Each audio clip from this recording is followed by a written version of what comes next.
Price lord.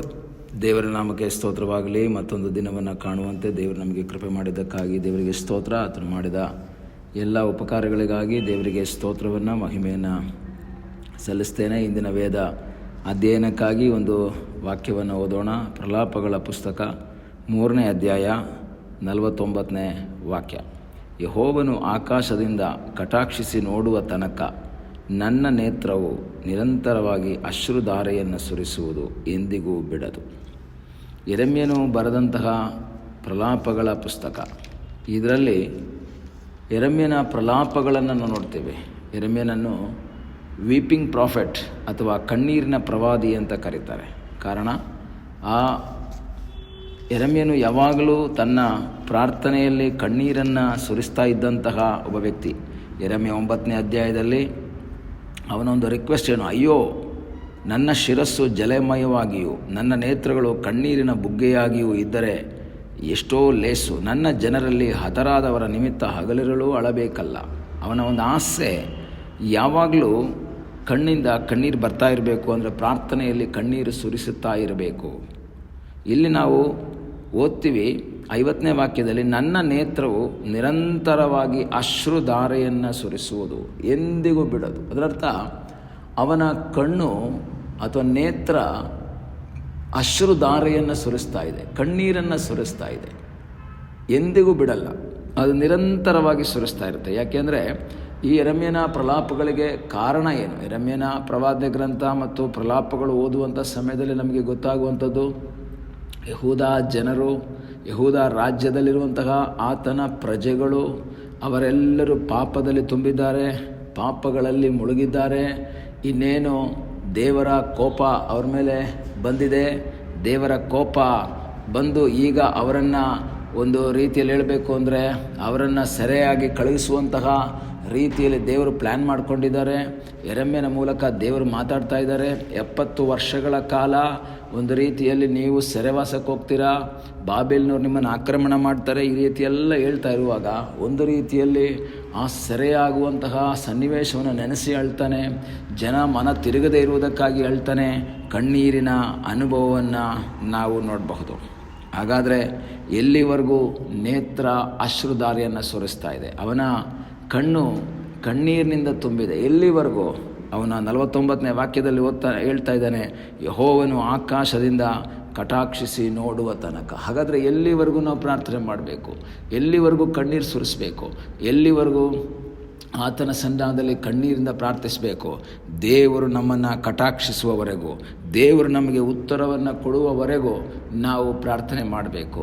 ಕೆಲವು ಸಂದರ್ಭಗಳಲ್ಲಿ ಪ್ರಾರ್ಥನೆಯಲ್ಲಿ, ಕಣ್ಣೀರಿನ ಪ್ರಾರ್ಥನೆಯಲ್ಲಿ ಬೇಸರ ಉಂಟಾಗುವುದು ಸಹಜ.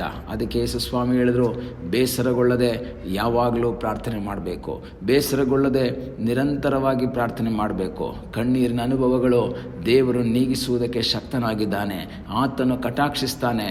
ಆತನು ಕಟಾಕ್ಷವುಳ್ಳ ದೇವರು, ಕರುಣೆಯುಳ್ಳ ದೇವರು, ದಯೆಯುಳ್ಳಂತಹ ದೇವರು. ಆತನು ಕಟಾಕ್ಷಿಸುವ ತನಕ ನಾವು ದೇವರ ಸನ್ನಿಧಾನದಲ್ಲಿ ಪ್ರಾರ್ಥನೆ ಮಾಡಬೇಕು. ದೇವರ ಹಸ್ತಗಳಿಗೆ ನಮ್ಮನ್ನೇ ಒಪ್ಪಿಸಿಕೊಡಬೇಕು. ಕರ್ತನೇ, ನಾನು ನಿನ್ನ ಸನ್ನಿಧಾನದಲ್ಲಿ ನಿನ್ನ ಕಟಾಕ್ಷ ನನಗೆ ದೊರೆಯುವವರೆಗೂ, ನಿನ್ನ ಒಂದು ಕರುಣೆ ನನಗೆ ದೊರೆಯುವವರೆಗೂ ನಾನು ನಿರಂತರವಾಗಿ ಪ್ರಾರ್ಥನೆ ಮಾಡ್ತೀನಿ. ಬರ್ತಿಮಾಯಿ ಒಂದು ಸಾರಿ ದೇವರ ಹತ್ರ ಕೂಗ್ತಾನೆ, ಸ್ವಾಮಿ ದಾವೀದ ಕುಮಾರನೇ, ನನ್ನನ್ನು ಕರುಣಿಸು. ಆದರೆ ಯೇಸು ಯಾವ ಉತ್ತರ ಕೊಡೋದಿಲ್ಲ. ಅದರ ಅರ್ಥ ಅವನು ಬರ್ತಿಮಾಯಿ ನಿಲ್ಲಿಸಲಿಲ್ಲ.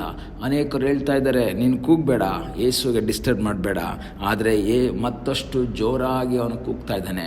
ಅವನ ವೇದನೆ, ಅವನ ಕಣ್ಣೀರಿನ ಒಂದು ವೇದನೆಯನ್ನು ಅಥವಾ ಕೂಗನ್ನು ಕೇಳಿದಂತಹ ದೇವರು, ಯೇಸು ಅಲ್ಲಿ ನಿಂತರು. ಅವನನ್ನು ಕರೆದು ಅವನಿಗೆ ದೃಷ್ಟಿಯನ್ನು ಕೊಟ್ಟಿದ್ರೆ ಇವತ್ತು ಕಣ್ಣೀರಿನಿಂದ, ವೇದನೆಯಿಂದ, ನಿರಾಶೆಯಿಂದ ಬಳಲುತ್ತಾ ಕೂಗ್ತಾ ಇರುವಂತಹ, ಪ್ರಾರ್ಥಿಸ್ತಾ ಇರುವಂತಹ ದೇವರ ಮಗುವೆ, ನಿನಗಾಗಿ ಅದ್ಭುತವನ್ನು ಮಾಡುವ ಒಬ್ಬ ದೇವರಿದ್ದಾನೆ.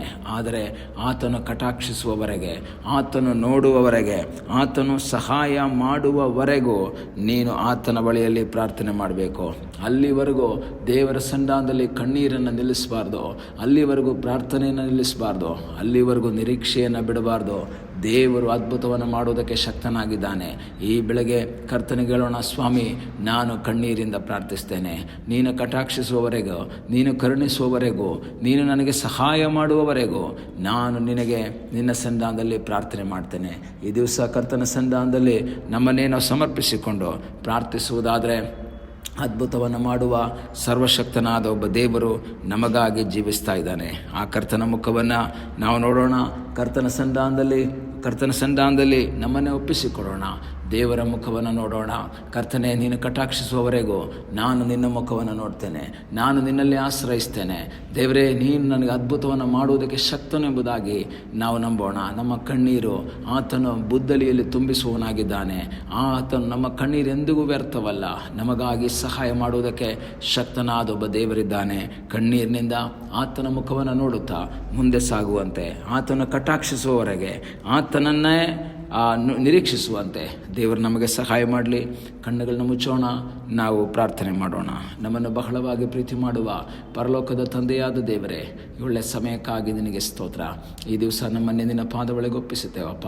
ಅನೇಕ ದಿನಗಳಿಂದ ಕಣ್ಣೀರಿನಿಂದ, ವೇದನೆಯಿಂದ, ನಿರಾಶೆಯಿಂದಿರುವ ದೇವರ ಮಕ್ಕಳಿಗಾಗಿ ನಾವು ಪ್ರಾರ್ಥಿಸ್ತೇವೆ ಅಪ್ಪ. ಅವರ ಕಣ್ಣೀರಿಗೊಂದು ಪರಿಹಾರವನ್ನು ಕೊಡಪ್ಪ. ನೀನು ಅವ್ರನ್ನ ಕಟಾಕ್ಷಿಸು ಸ್ವಾಮಿ, ಅವರನ್ನು ಕರುಣಿಸಪ್ಪ, ಅವರಿಗೆ ಸಹಾಯ ಮಾಡಪ್ಪ.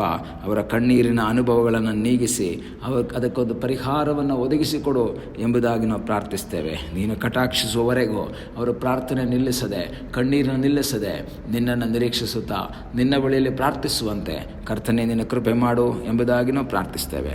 ಪ್ರಾರ್ಥನೆಯನ್ನು ಕೇಳಿದ್ದಕ್ಕಾಗಿ ನಿನಗೆ ಸ್ತೋತ್ರ. ಯೇಸುವಿನ ಮುದ್ದಾದ ಹೆಸರಿನಲ್ಲಿ ಬೇಡಿಕೊಳ್ಳುತ್ತೇವೆ ನಮ್ಮ ಪ್ರೀತಿಯ ತಂದೆಯೇ. ಆಮೇನ್. God bless you.